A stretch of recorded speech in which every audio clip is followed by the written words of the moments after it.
Fuck.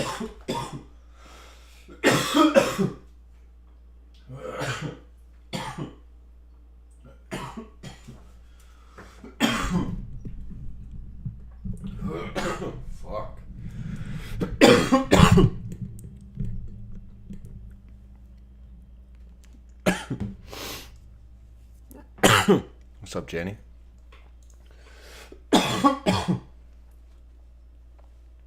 Bro, who cares? Who cares? Imagine following Ski Mask.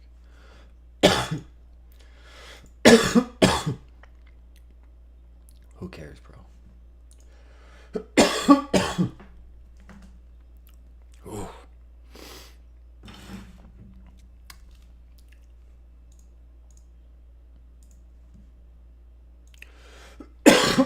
And why? Why should I have?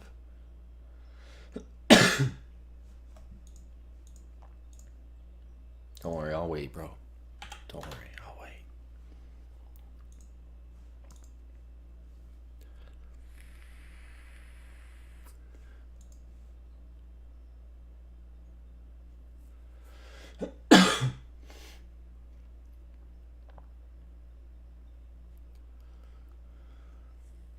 Oh, that's only fun when I can make money.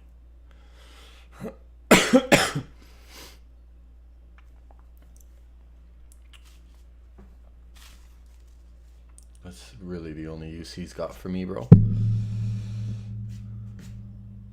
Unfortunately for him.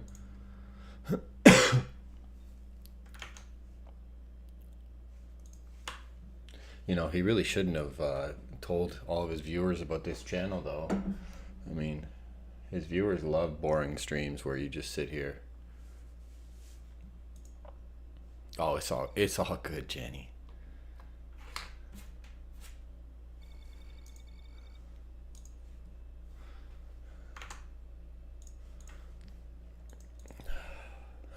It's all good, homie.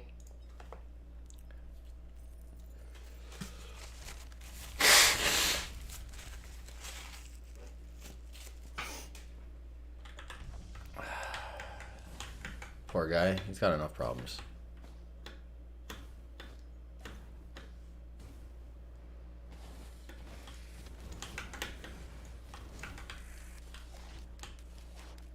Poor guy.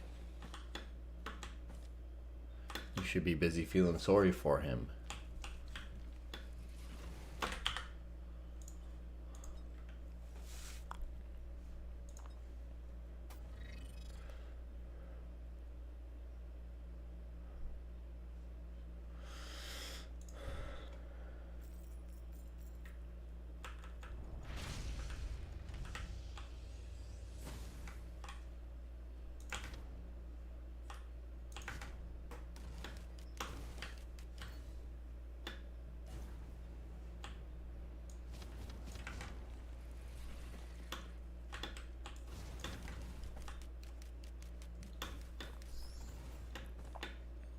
Don't have too many non-sitting streams to choose from. That's funny.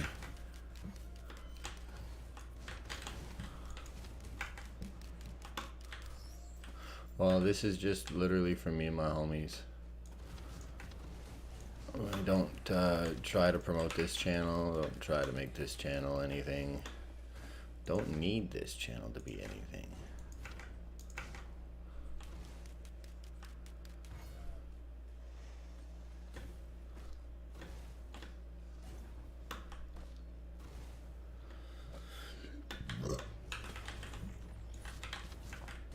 This is just me playing some games in the afternoon.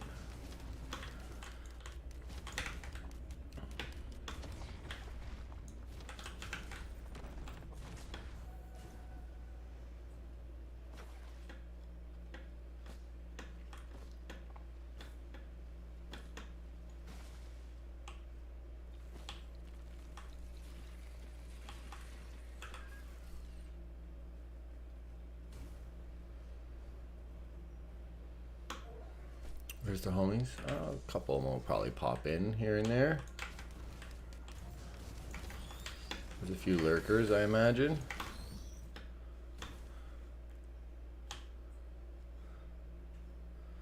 Probably doing life stuff, you know what I'm saying?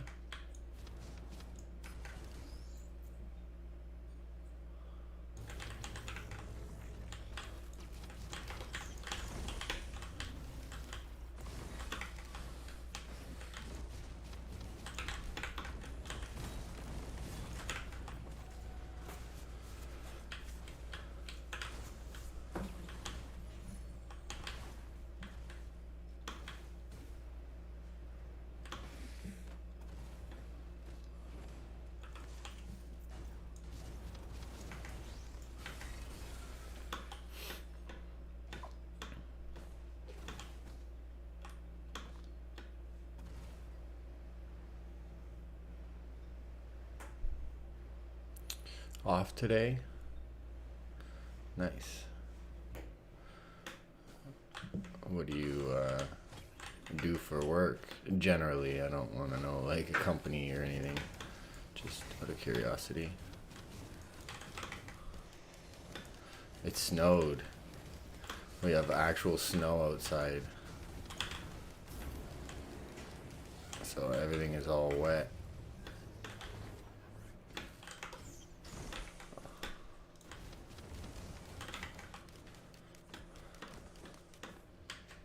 Actual snow, dude.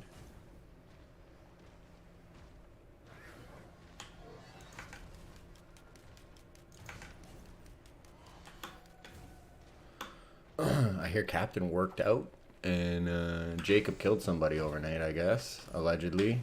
But if you want to believe that narrative early on, I guess.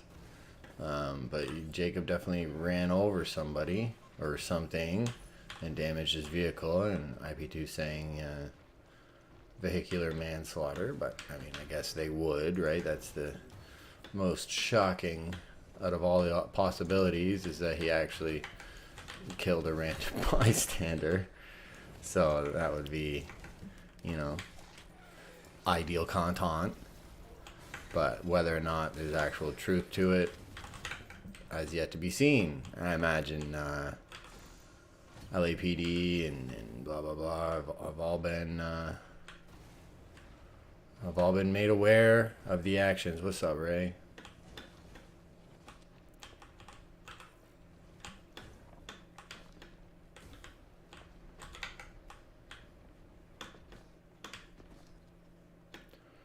Other than that, Attila's really, I mean, I feel like Attila's really fucking up this Andy Dick situation.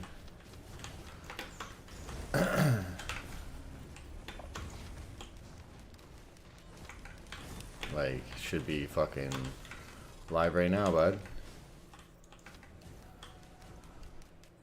Telling Andy they're gonna make all kinds of money and shit. But you gotta be live for that to happen, right?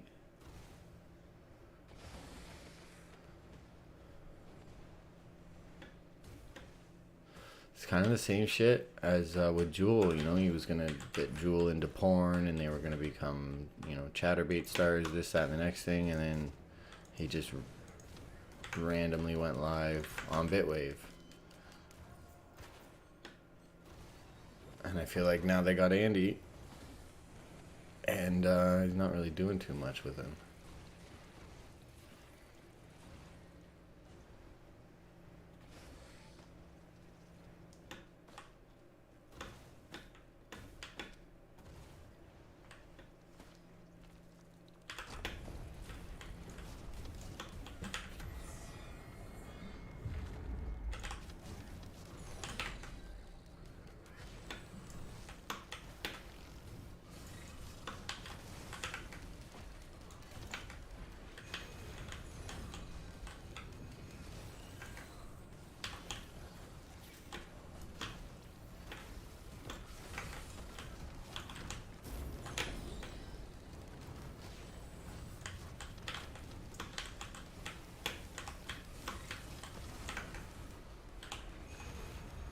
Paint house is nice, bro.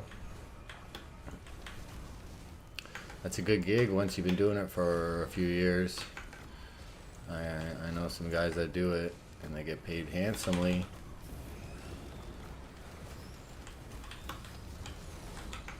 My dad loves that shit. He's always painting some house or something. Loves it. Says it's relaxing. What's up, Andy?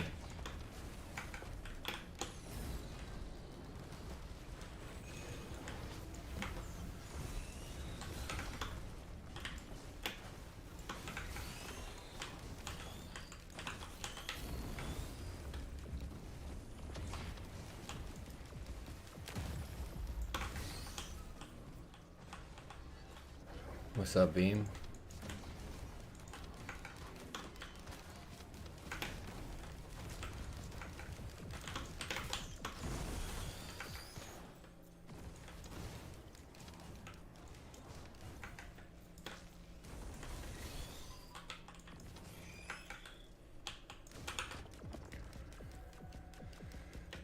You're sick? Uh-oh.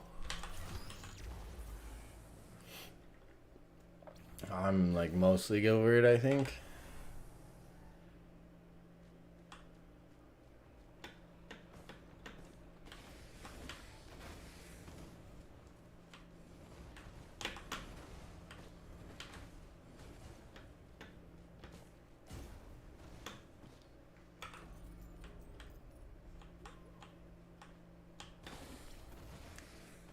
Uh-oh.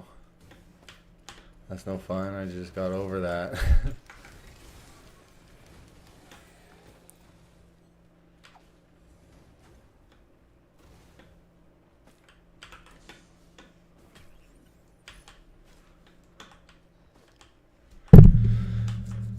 That sucks.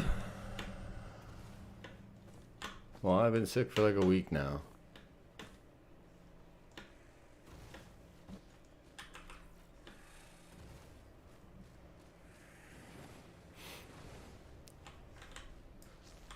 I always feel like I'm over it in the morning and then I'm suddenly not.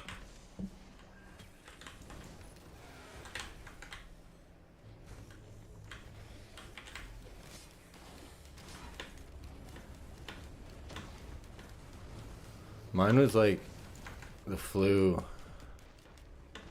for like 3 days, like hardcore flu. Like I felt like absolute dog shit. And then it went into my head. But Lucy had it as well, and hers was like 24 hours. It was like a couple days of feeling funny, 24 hours of being sick, and then she was good. Hers is not nearly as bad as mine.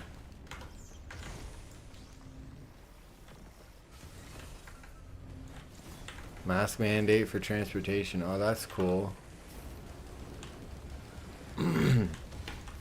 We got some viewers that want to come see us.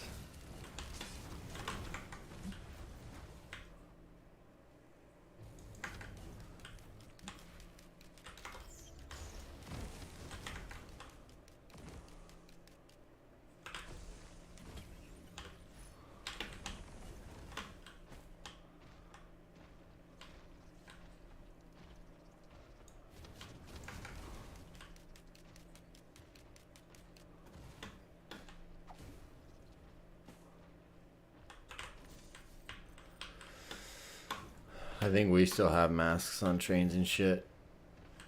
Wouldn't that be cool though for Frosty? Because he's trying to go to Montreal this weekend and he can't take the train.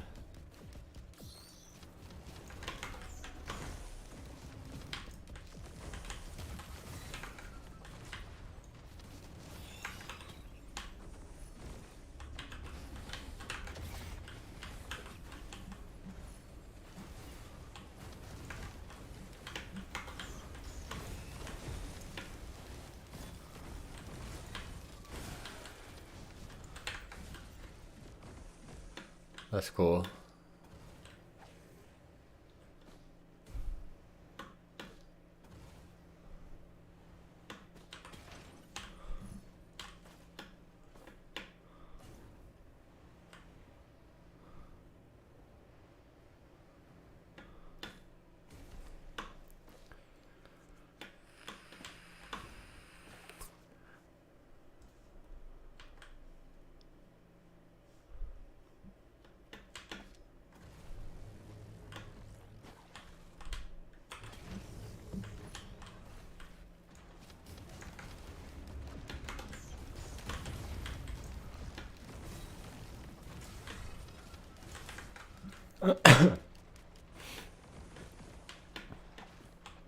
I still kind of feel shitty though.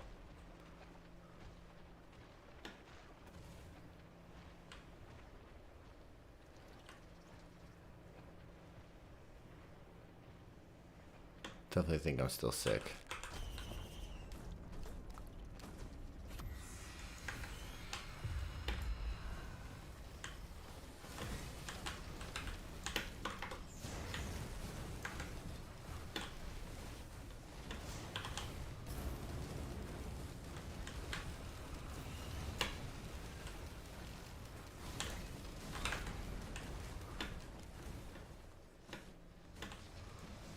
Who the fuck?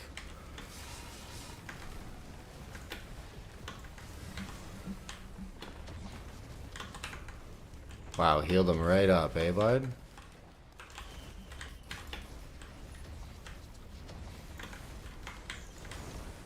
Healed him. You just keep healing him right up. Oh, I see how it is. Yeah, I see how it is. Just keep healing that guy right up.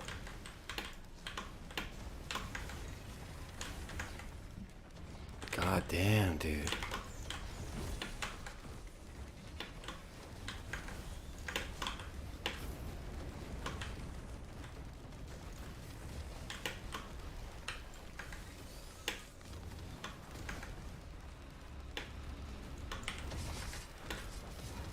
Thank you.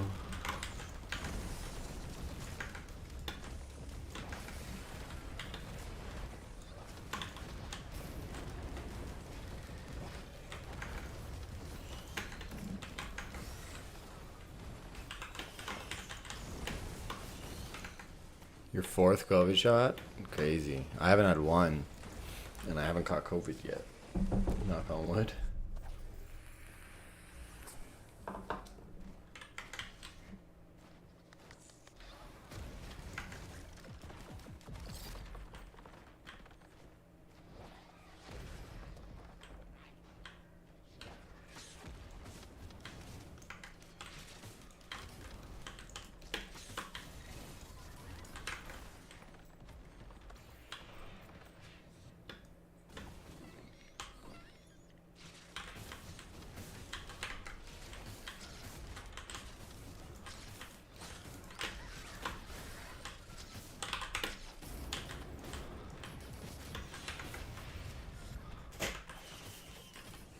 My littlest.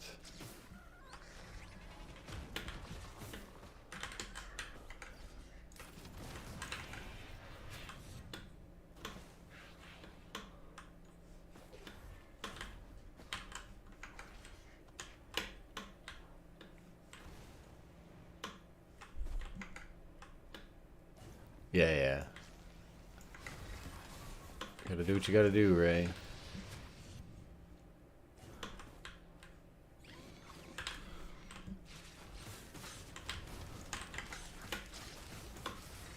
A lot of people got him. Whoa.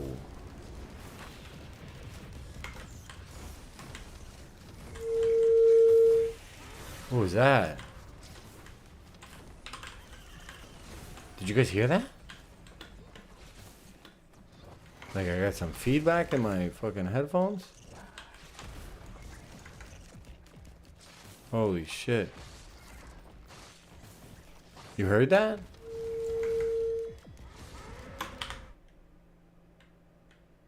What is that?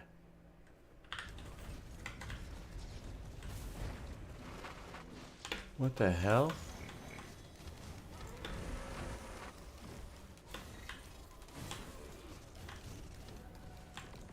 Is that's not the game? I've never heard it make that sound before.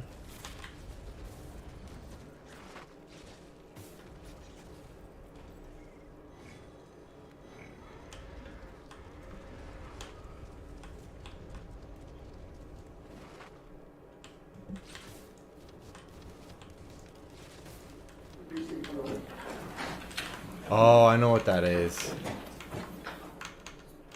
Okay, I know what that is.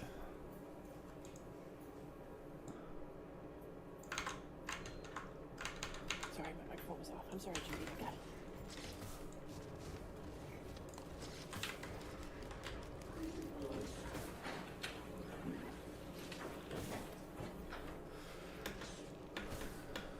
No, it was feedback from a courtroom.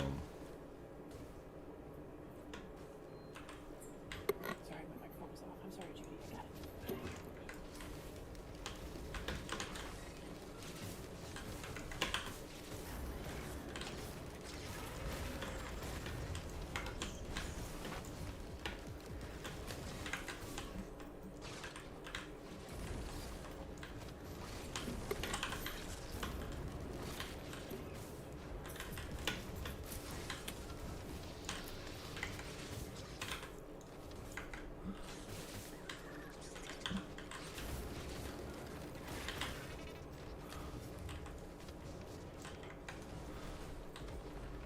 It's courtroom.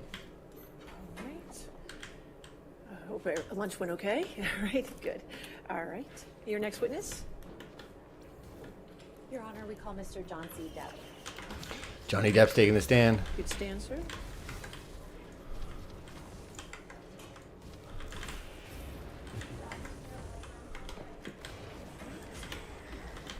Hope lunch went okay. All right, good. All right. Your next witness? Your Honor, we call Mr. John C. Depp. Good stand, sir.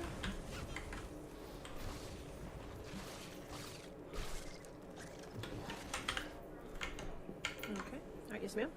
Come on, Johnny. Good afternoon, Mr. Depp. Good afternoon. Can you please tell the jury why you're here today? Yes. About 6 years ago, Ms. Heard made some quite heinous and This is it, baby. This is it. brought these disturbing criminal acts against me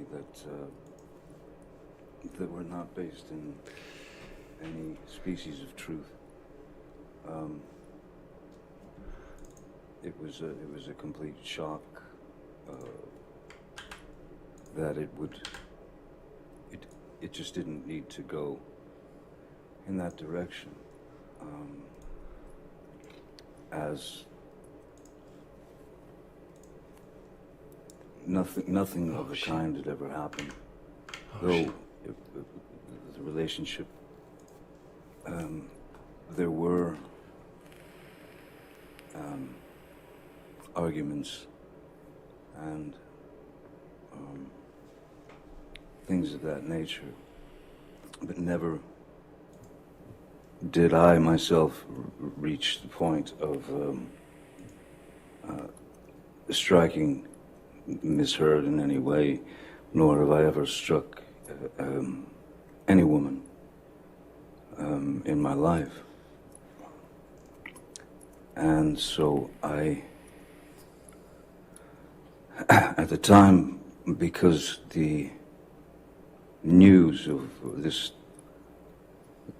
her accusations had sort of permeated the industry and then made its way through media and social media, became quite a global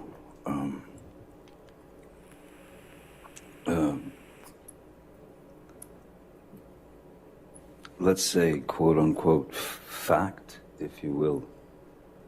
And since I knew that there was no truth to it whatsoever, I felt it my responsibility to stand up not only for myself in that instance, but stand up for my children, who at the time were 14 and 16, and so they were in high school, and I thought it was diabolical that my children would have to go to school and have their friends or people in the school approach them with the infamous People magazine cover with Miss Heard with a a dark bruise on her face. And then it just kept,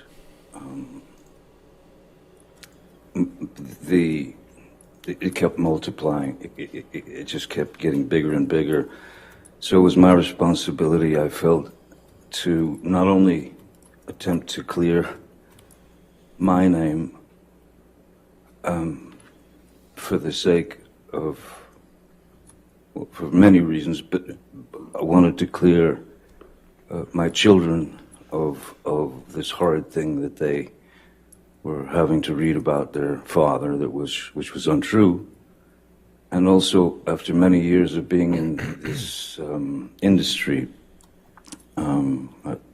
at the time it was I'd probably been in the industry 30 plus years, 35 years. Never had any problems, anything like that. And I had met many people over the years, many of the people, and had the opportunity to talk to those people and to even give advice to these people. And I'm not. Fuck, this is gonna take forever. My goal is the truth. Oh my god. My goal is Come the on, truth. Johnny. Because it killed me that people that I had spoken with, that I had met with over the years, who maybe were in a not such a great position and they needed advice, and I gave them the best advice I could. All I could think of was that those people would think that I was a fraud and that I had lied to them. And so I had to wait for my opportunity to address the charges, which were criminal charges. Hey, they're saying, chat saying he's drunk. He's nervous, they're saying. He sounds drunk.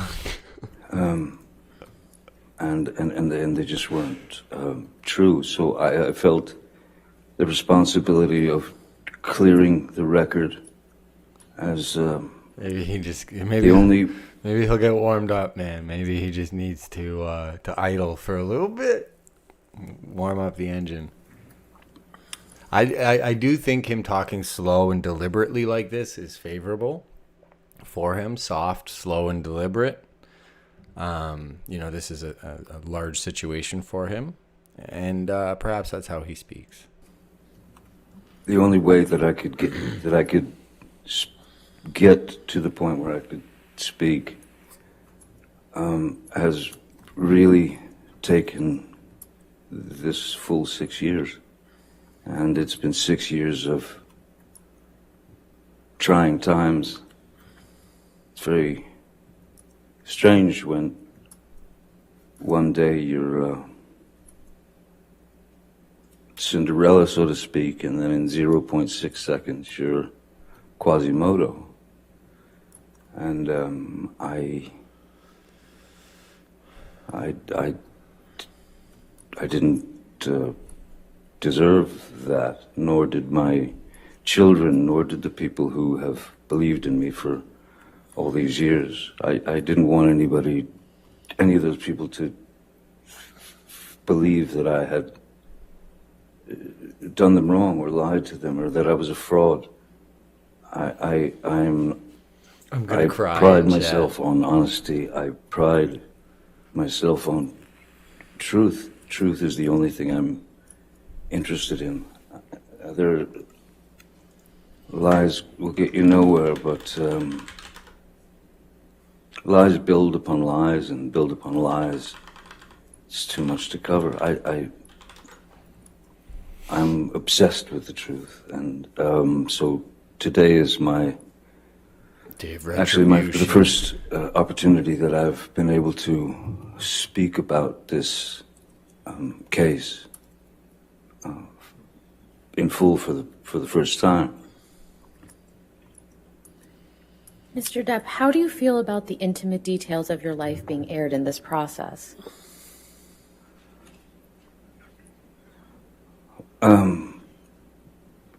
As a father, raising kids, when they were very, very little, it was important to me, very important to me, to try to shield my children as much as possible from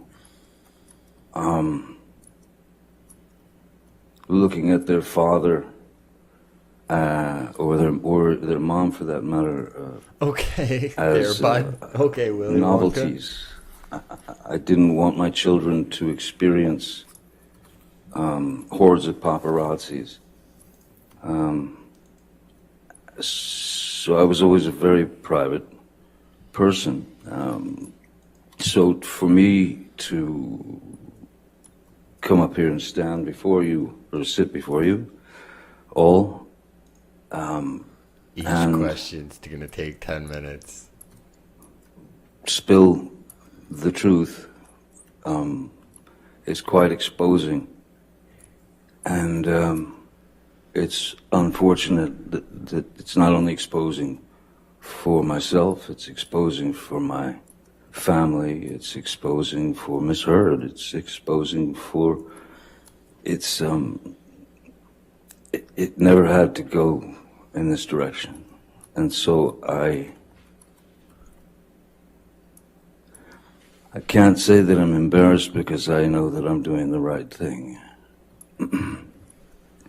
Now, Dang. Mr. Depp, I'd like to turn a bit to your Dang, upbringing. powerful We heard a testimony. bit from your sister Christy last week, but can you please tell the jury in your own words about your childhood upbringing? I had a very interesting childhood, one that I thought was normal until a certain age. My mother, I was born in Kentucky, and I think Ray's right. We need to give him a break, bro. Give him a break. we moved around quite a lot when I was a kid. So you were always my mom had this, her feet were on fire and she had to move, so we moved constantly. So you were always the new kid, and that wasn't ever particularly pleasant. Then we moved to Florida, South Florida, when I was about 7 or 8.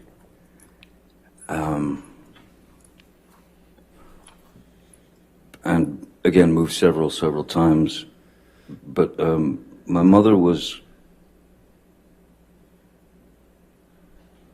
quite unpredictable. She was very unpredictable. She was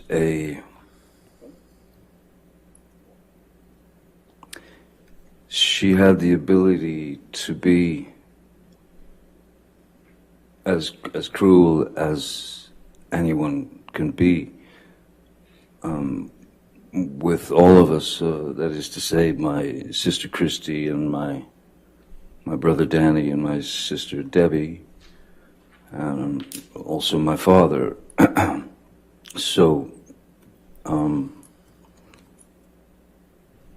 essentially, she could become quite violent, and she was quite violent, and she was quite cruel, and though there was physical abuse, certainly, which could be in the form of an ashtray being flung at you, it hits you in the head, or you'd get beat with a high heel shoe or a telephone or whatever's handy. So in our house, we were never exposed to any type of safety or security. The only thing that one could do, really, was to try to stay out of the line of fire. I started to be able to observe, and I could start to see when she was about to head into a situation where she was going to get riled up, and somebody was going to get it. Generally, it was me.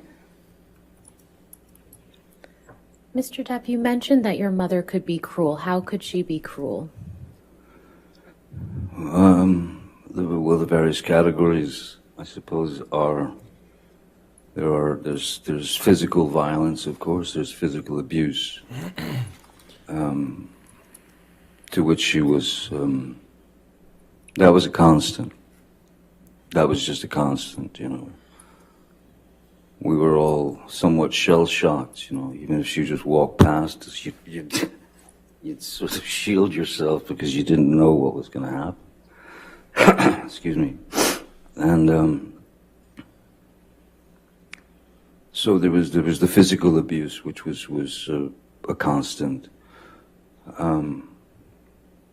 There was quite a lot of verbal abuse. There was quite a lot of name calling and bullying. You know, making fun of Fuck, he's slow. whatever defect, you know, one might have. You know, if my brother wore glasses, so of course he was four eyes, and his teeth were messed up in the front, so he was buck-toothed as well. My sister Christy, which this is such a hideous psychological play. My father's parents were quite refined. My mother comes from Eastern Kentucky, which is where you grow up in shacks and hollers, you know, and my mother despised my father's parents, and my grandmother's name was Violet, and every now and again you would hear my mother just scream across the house, "Come here, Violet, get in here, Violet." And Christy, my sister, knew very well that that was a deep cut, psychologically, emotionally, but we had to take it. I mean, you just had to take the pain. I was born with a very strange, it was a very rare thing in my eye, as the back of the lens is spherical. Normally is spherical, so in this eye it isn't normal. This eye, I was born with a more conical lens, so my brain never learned to see out of my left eye, and they noticed when I was about 3, 4, that I had a lazy eye, a wandering eye, and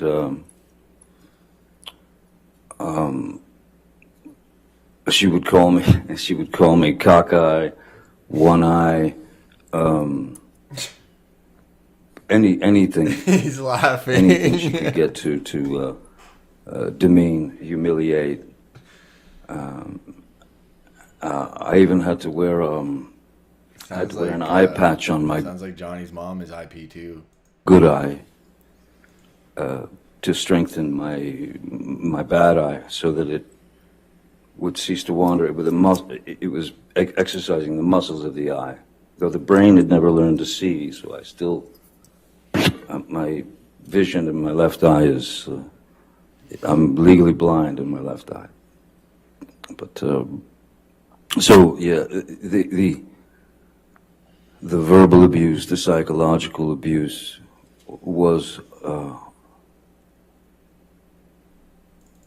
was almost worse than the All the ladies in chat are swooning right now. Like, oh, Johnny, I just want to hug him. beatings, because the beatings were just physical Oh my pain. God, Johnny. And the physical Johnny, pain, you're sexy. you learn to deal with. You learn to accept it. You learn to deal with it. But the psychological and emotional abuse, that's what Andy's that's in what bed kind right of now, tore us up, I swooning. think. What about your father? What was he like? My father was a very kind man. In fact, my father's still alive. He's a very kind man. He's a very quiet man. In fact, he's very shy. Not a confrontational person in any way. And when Betty Sue, my mother, would go off on a tangent toward my father, and of course in front of the kids it was no matter to her. He amazingly remained very, very stoic, and never, as she was. IP2's like, bro, they're asking Johnny Depp about his family history and skeletons, and he's into it. Get in here. JJ is live, and they posted Johnny Depp on trial. Rationing him with horrible things. He stood there and just looked at her while she delivered the pain, and he swallowed it. He took it. There was never one moment. He's into it. Let's go. Never a moment when my father lost control and attacked my mother or hit my mother or even said a bad thing to my mother. The things that I witnessed We have were. 109,000 viewers right now. There were a couple of times when it got too far that I could see his eyes welling up as he was staring at her, saying nothing. And then the most that he would do is he would punch a wall. I once saw him punch a wall and shatter his hand because it wasn't drywall. It was proper concrete and steel wire and rebar and things of that nature. And but still, never touched her, never argued with her. He remained a gentleman, and to me, as a 5-year-old boy, Who's Ep to? I kept thinking to myself, I kept wondering why does he take it? How does he take this? And why doesn't he leave her? But he didn't, you know. He was able to maintain his calm and his composure. He was able to maintain his relationship with his children. He was a good man. He is a good man. You mentioned that you saw your father punch a wall. How many times did you witness that? I mean, out of I couldn't count the amount of fights that they had, but I know that I've seen my father strike a wall 2 or 3 times tops. Once when he broke his hand, But yeah, two, 3 times at tops, you know. Was your father ever abusive to you or any of your siblings? No, my father was never. My father was not an abusive man. At the same time, my father was also, to some degree, at the mercy of Betty Sue, because if he argued with what she wanted done, that would just turn into another barrage of hatred towards him. So I can remember my father coming home from work, and maybe I'd gotten a bad report card, or maybe I'd gotten in trouble at school, or something like that. And my father would arrive home from work, and the first thing she would say was, "John, take him out there. He gets the belt. Give him the belt."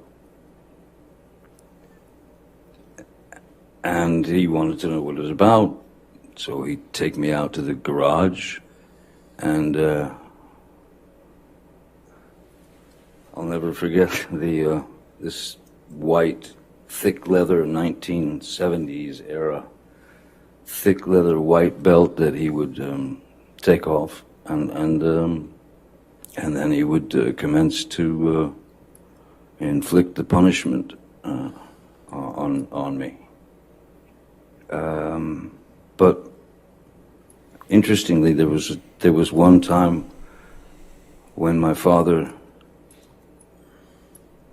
I kept telling him I didn't do this. It was another incident. I kept swearing to him that I did not do what Betty Sue, what my mom had said that I'd done. But he went through with the punishment anyway. And then, not long after, he found out that I had been telling the truth and that I hadn't done what So Betty Sue gets the belt. what my mom had said that I'd done. And he came to me and apologized to me for having gone through with the whipping, you know, the belt. And I have to say, my mom never did that. She couldn't. She knew what she knew. She was raised how she was raised. And I had no power to change what was inside of her, you know. How did your parents' relationship ultimately come to an end, to your understanding? When my father left, I didn't realize that he had left. He left for, I was 15. I had already left school, and I was in If he's talking this much about his childhood, this is gonna get juicy. work this morning. She said, no, he's gone. And she ran into their bedroom and into their closet, and I followed her, and she opened the door, and there was his rack of clothing and all his belongings were gone. And she was quite upset. And I took her car and drove to my father's work. And I sat down in front of him at 15 and I said, "Listen, seems as though somebody stole all your clothes out of the closet." And he said, yeah. He said, "I'm done. I can't do it anymore. I can't live it anymore. You're the man. You're the man now." And those words didn't quite sit well with me. I didn't feel like I was ready to hear those words. But that's what I got. Then my mom got my heart. This is so sad. Stacy Ward says, Katie, broken heart, crying emoji. Ashley last, justice for Amber. Chad's so funny, dude. This poor man.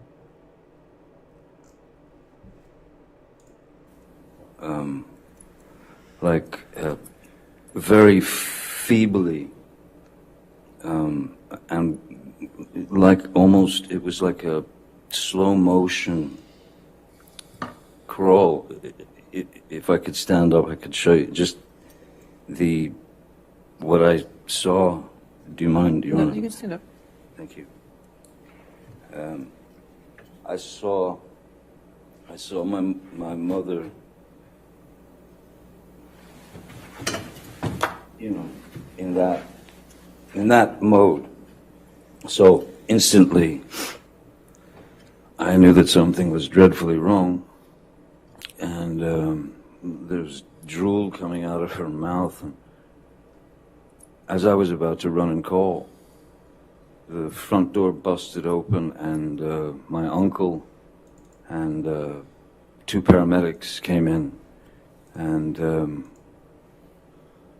threw her on the gurney and whisked her out of the house to get her to the hospital to pump her stomach. And she had swallowed a multitude of pills to try to take herself out, to try to commit suicide. And when she got out of the hospital, she was a small firecracker of a woman. She was about 5'2". But when she got out of the hospital, the depression was so I'm Team deep. Johnny all the way. She was down to, like, she lived on the couch and she weighed about 70 pounds. And that, all that imagery spun into my head at that time, that I thought that was in my head at the time, I thought that was a cowardly way for my father to have left. And I was deeply upset by that. Until my father and I had a conversation years later, where I asked him what really happened, how did it happen when I was older, and he told me the story. Your Honor, may we approach? Sure.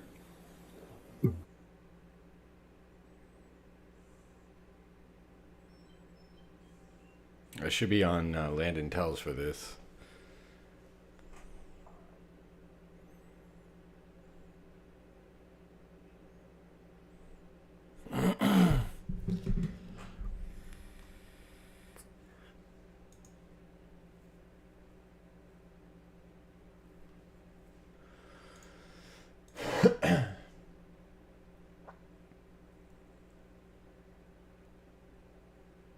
Dang, dude.